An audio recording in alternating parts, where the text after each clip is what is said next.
Hey guys, I've got an old DR200 over there, a Trojan, an old farm bike, 2015 model, around about, and I've sort of tricked it out like a motocross bike. So today I'm just showing you how to stiffen up your front forks.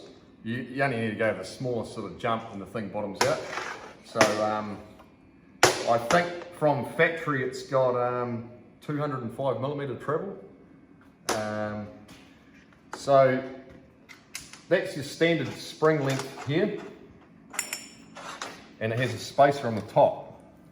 So you take your top cap off, out of your top of your fork, you take your spring right out, you cut your spring down, so you cut about 121 millimeters off the end. So the spring ends up at 451 millimeter, or around about. So these are both 451. And make sure you cut everything square. This end here, you cut the bottom end off.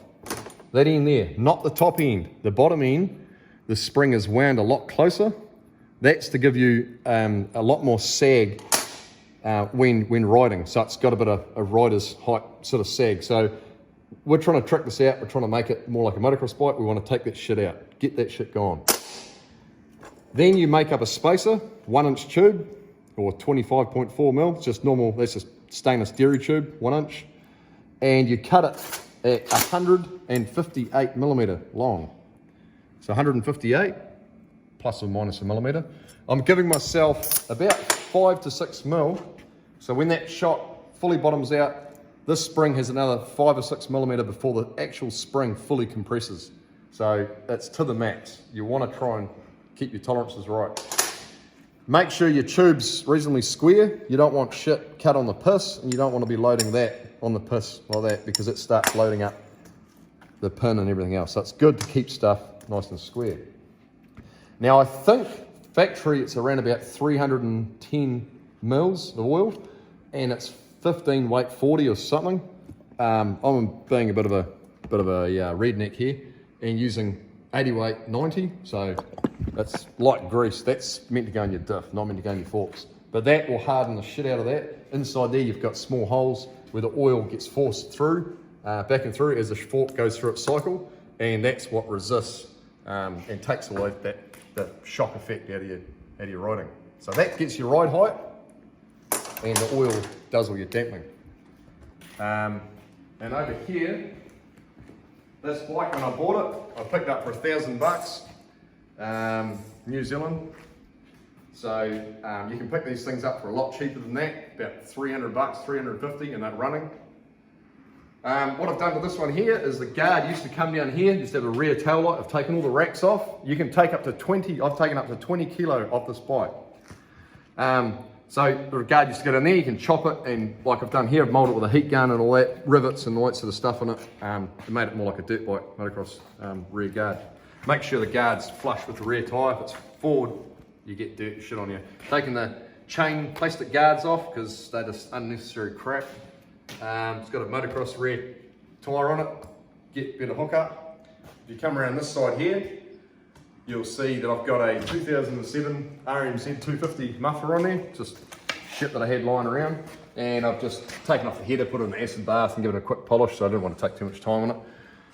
Doing it up, and then under here you'll see that the starter motor's gone. I don't know what the starter motor, maybe about 3 kilo or something.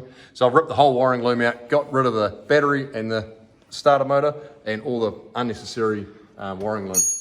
And I've also cut the front guard down because it was a bit flimsy before. This actually stiffens it up, believe it or not, taking excess thing out of it, and it looks more motocrossy and all that. But it sounds really good. There's no ignition, there's no nothing. It's just simple, just like a motocross. It's got a normal kill switch.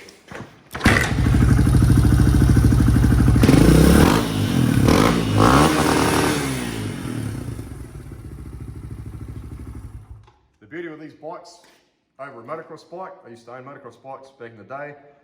They are fucking expensive to run.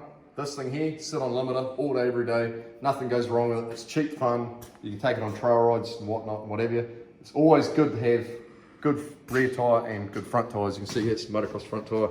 Get that good hook up. And yeah, so that's about all for today, folks. Get rid of the stands, get rid of any unnecessary weight you might need, and wind the rear shock up as well. Over this side here, you got a couple of nuts in there. Just wind that down. You can only wind it down another 10-15 mil, but you just get your ride height up a bit more to match what you've done to the front fork. So yeah, that's about all for today. I'll subscribe. I don't know where the button is somewhere. Just subscribe or do whatever. We'll just watch and learn, and she'll be right. Sure.